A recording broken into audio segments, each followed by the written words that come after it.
Well, welcome to the online program for the alumni of the Sunshine Coast Health Center up here in Powell River, BC. And we've been talking about scientific treatments for addiction.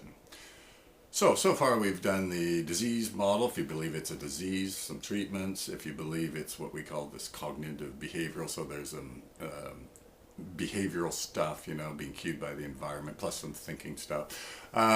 We've talked about if you believe it's a motivational problem, then how you would treat it.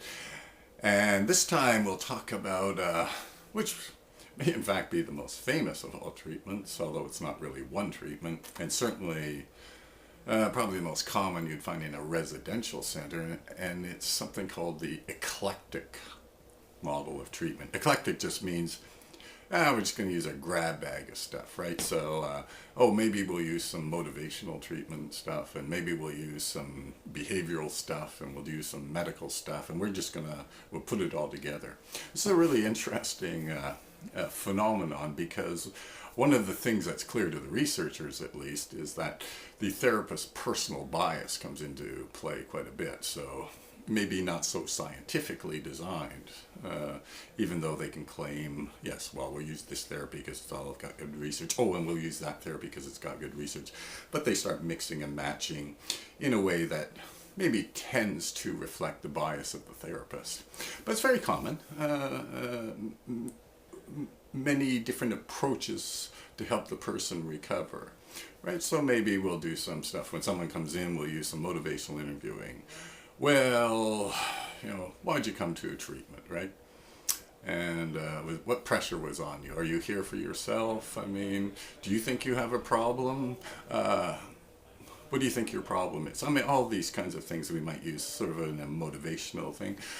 We might help them with some behavioral things. For example, we'll give them some real life experiences of going out and having fun without the use of drugs, just to show them this and do this repeatedly so they get this experience of, I can go to play softball and I don't actually need to drink.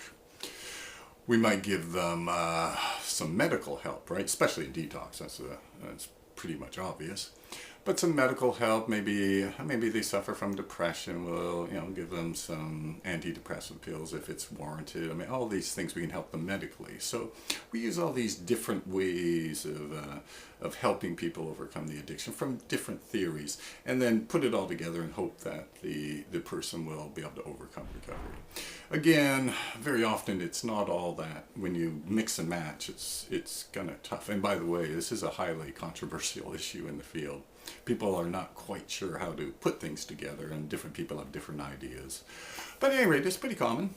And so one of my mentors actually told me, well, because we really don't know what the solution to addiction is, we'll just pile on a whole bunch of things and hope that one works.